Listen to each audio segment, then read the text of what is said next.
News at 6, isa po sa mga lalawigan na naapektuhan din ng Bagyong Pablo ang Agusan del Sur. At kaugnay niyan, kasama namin sa linya ng telepono si Agusan del Sur Governor Adolf Edward Plaza para ibahagi po sa atin ang kondisyon ng kanyang lalawigan matapos ang hagupit ng bagyo. Magandang gabi po sa inyo, Governor Plaza.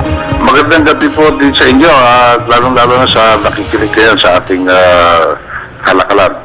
Governor, kamusta na po sa inyong lalawigan sa mga oras na ito? So far, ang ating main thoroughfare or main highway natin, cleared na ang areas natin sa mga kahoy na naputol na nakaano sa National Highway. Naayos na ito ng ating search and rescue at kasama natin dito ang DPWH sa pagtrabaho nito. At meron tayo dito sa local electric cooperative, meron ding inaayos yung ASELCO, about 20 to 30 posts na medyo tumagilid, ano? So, ongoing ang trabaho nito. Ngayon, ang naging initial assessment namin, binavalidate pa ito ngayon, is really ang problema natin is maraming bahay na nawalan ng bubong at marami din bahay because there are mga bahay na lalong-lalo na yung sa IPs made of light materials. So, dilipad yung iba, no?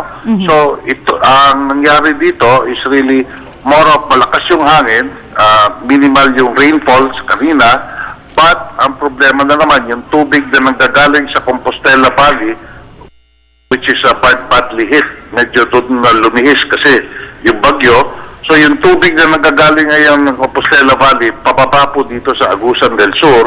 So, ito po ang binabantayan namin at tinitingnan kasi meron pa tayong for now, initial report, merong 4 na barangay na pinapuntahan natin sa search and rescue dahil isolated itong barangay nito and as per report, medyo talagang tumaas yung tubig ng river.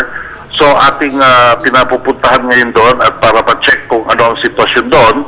And a lot of evacuees na ngayon na nangyayari, in-evacuate natin upang maisiguro na ang kaligtasan ng ating mamamayan dito sa Agusan del Sur. Kamusta naman po ang kalagayan dun sa mga evacuation centers? Nabanggit nyo na rin lang po itong mga evacuees. Well, ang frontliner natin dito, ang municipal government, no? So sila ang initial nagbibigay ng relief goods and so far, okay naman.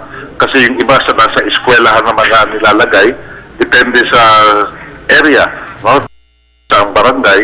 Ang worry ko lang talaga is really yung mga nawalan ng bahay, nawalan ng bubong yung mga bahay nila. Because ito yung sabihin na natin lalong magpapahirap kaya doon sila sa evacuation center ngayon. Karamihan po kanina sa aming narinig na reports mula sa iba't ibang lalawigan ay walang serbisyo ng kuryente at mahirap ang komunikasyon. Ganon din po ba ang kalagayan sa inyong kinasasakupan, Governor? Ang kuryente natin inaayos ngayon ng ASELCO yung nag-brown out, tapos aandar sandali, then brown out ulit. So, it's a matter of time, no? Aantayin po lang talaga natin because they're doing their best, yung ating local electric cooperative. Ang worry ko lang talaga yung number of households na nawalan ng bahay. Yun talaga ang magiging malaking problema na nakikita ko dito sa aming lalawigan. Meron na po ba tayo, Governor, na estimate as to the kung magkano po itong nasalanta ng bagyo, damages po to property? Hindi ko makakabigay ng estimate, no? Because yan sa mga bahay lang, by the thousands ang bilang ko. Because 6 na munisipyo ang sabihin na talagang badly hit ng bagyong Pablo. So ngayon, it's still being verified at i-check. Reports are coming in. Pumapasok ngayon dito sa ating PDRMMC.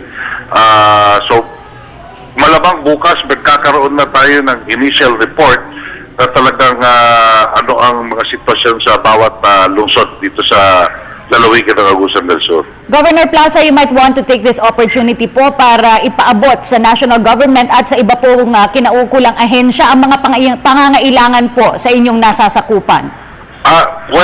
Ako'y unang-una nagpapasalamat sa Department of Public Works and Highways dahil sa tulong na nagawa nila at saka sa Department of Health. Initially, nagpadala na po ng gamot dito ang ating regional director, si Regional Director Valencia. Pero sa ngayon, ang nakikita ko talaga magiging problema namin is really yung ating mamamayan dito.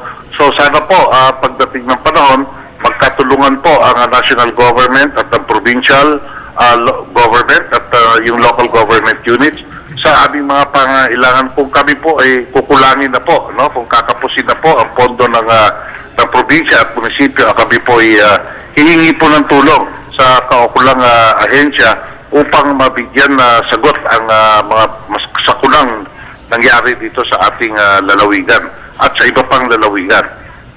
Maraming salamat po at magandang gabi muli sa inyo, Agusan del Sur, Governor Plaza. Thank you.